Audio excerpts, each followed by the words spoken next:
आज भी कार्यकर्ता हूँ, पहले भी था, आगे भी रहूँगा। लेकिन जब जिम्मेदारी मिल जाती है संगठन की तो कार्यकर्ता के रूप में निभानी चाहिए। और जब कोई विधायक, पार्षद या मंत्री या मुख्यमंत्री या कोई चेयरमैन बन जाता है तो कार्यकर्ता ही बन करके काम करेगा, तो मैं समझता हूँ कि संगठन अधिक मजबूत होगा। और कार्यकर्ता ये बात बहुत बार लोग कहते हैं मन से, लेकिन व्यवहार में नहीं आती है। व्यवहार में आनी जरूरी है। जयप्रकाश जी पार्षद भी रहे हैं, स्टैंडिंग कमेटी में भी रहे हैं, चेयरमैन रहे हैं, मेयर भी रहे हैं। सब कुछ रहने के बाद उससे पहले कार्यकर्ता रहे, उस समय में भी कार्यकर्ता रहे, आज भी कार्यकर्ता के रूप में पार्टी जो काम दे रही है वो काम करे। बात तालियां बजाने की नहीं है, सुनने की, समझने की है। आज से कुछ समय पहले, 1-2 महीने पहले, आदरणीय देश के यशस्वी प्रधानमंत्री नरेंद्र मोदी जी के साथ मिलना हुआ। सारे विधायक थे, मंत्री, मुख्यमंत्री, पार्टी के वरिष्ठ नेता, प्रदेश के प्रदेश अध्यक्ष और उनकी टीम। आप सोच भी नहीं सकते कि भी लगभग 3 घंटे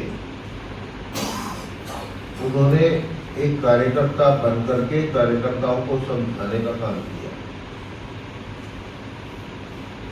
हमारे साथ लगभग 3 घंटे एक एक बात जो उनके जीवन में थी, जो उन्होंने महसूस किया एक स्वयंसेवक के रूप में बचपन से लेकर के और उस दिन तक, वो उन्होंने हमें समझाने का प्रयास किया। जो समझ गया वो धनी हो गया, जो समझ करके भी ना समझ हो गया वो आगे कहीं जीवन में बढ़ेगा नहीं। जीवन का हर पल कुछ न कुछ सिखाता है, समझाता है, और समझने के लिए जो आदमी तैयार रहता है वो आगे बढ़ता है, समझ करके आगे बढ़ जाता है। जयप्रकाश जी मुख्य वक्ता हैं आज के, और उन्होंने श्रद्धेय पंडित दीनदयाल उपाध्याय जी के लेकर के उनके बारे में जो बताया, हमारे संगठन की है, हमारी विचारधारा वही है। उन्होंने जो शुरू किया उसको हमने आगे बढ़ाया है। समय से जिस कार्यकर्ता को जिम्मेदारी मिली उसने आगे बढ़ाया है। जयप्रकाश जी ठीक बोल रहे थे कि आज हम कॉर्पोरेशन में भी हैं, दिल्ली सरकार में भी है 27 साल बाद, और केंद्र में भी हमारी 11 साल से सरकार है। दिल्ली के अंदर हर किसी व्यक्ति के लिए काम हो और कार्यकर्ता के लिए सम्मान हो, ये हम सबका प्रयास है, चल रहा है और आगे और बढ़ेगा और करेंगे भी। हमारा कार्यकर्ता बहुत ही भावुक कार्यकर्ता है, संवेदनशील कार्यकर्ता है, और कार्यकर्ता के नाते उनकी उम्मीदें होना भी जायज़ है। लेकिन मेरी आप सबसे प्रार्थना है कि बहुत सारे गड्ढे भर के दिल्ली के अंदर, जो पीछे 15 साल, लगभग 11 साल ये सरकार गई, उससे पहले 15 साल कांग्रेस की सरकार रही, और उन्होंने जिस तरह के काम किए, दुनिया भर का भ्रष्टाचार किया, वो सारी की सारी, आप देखो, एक छोटा सा उदाहरण दूंगा मैं। डीपीसी हमारी खत्म हो गई थी लगभग, और हमारी सरकार 1993 से 98 के बीच में थी, जब वो लाभ में थी, बढ़ती जा रही थी, और 93 से पहले भी जयप्रकाश जी फिर उससे पहले भी खत्म थी,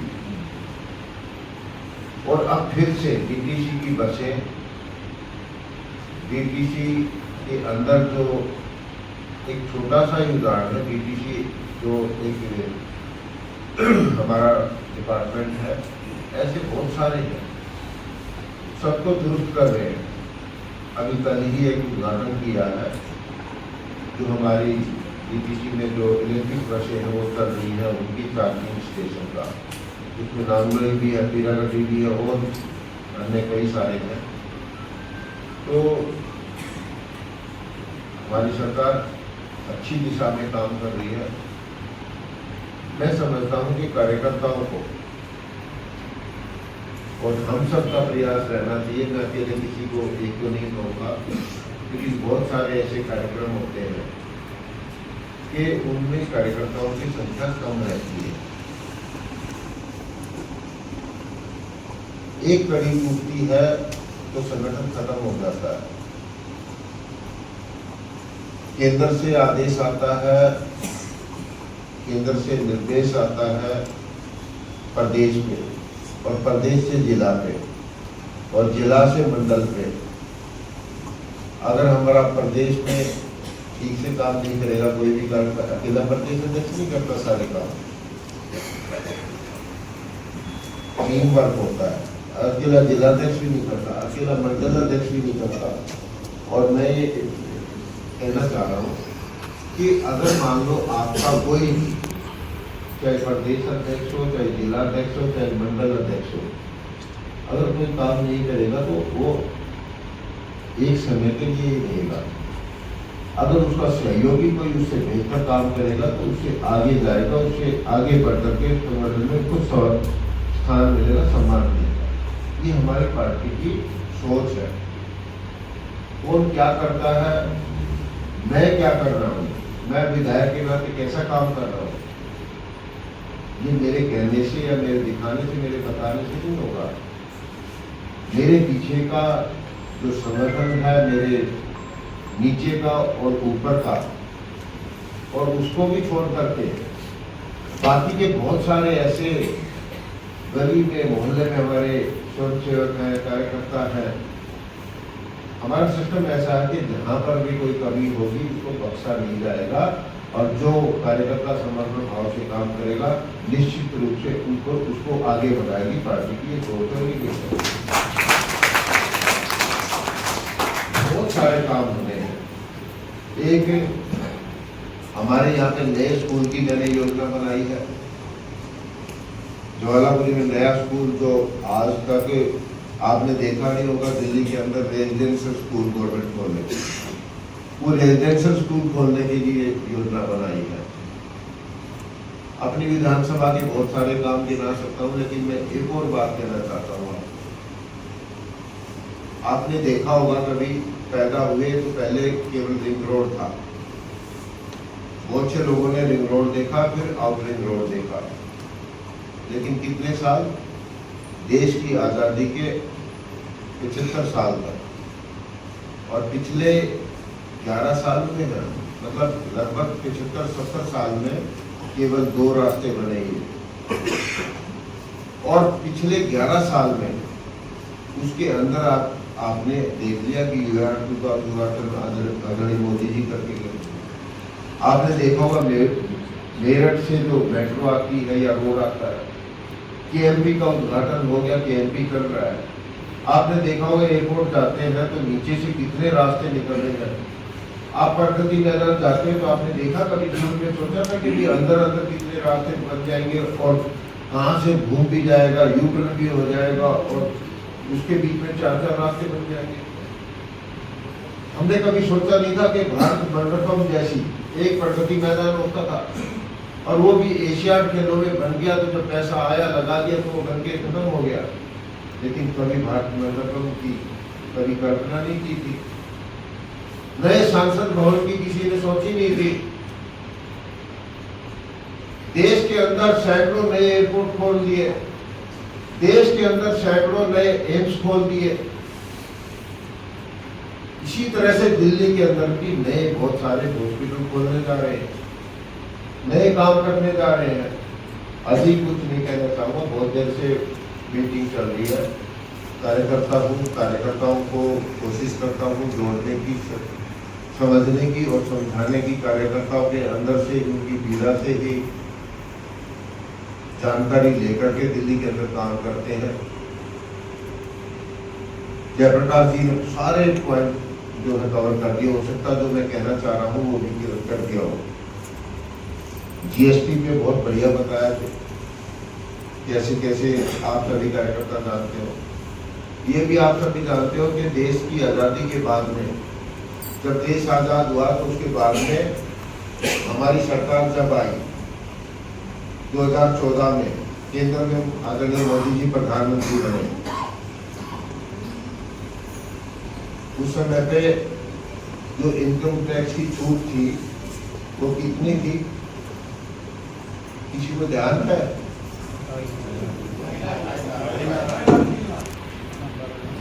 1 लाख भी नहीं थी, 2.5 भी नहीं, 1,60,000, 1,60,000।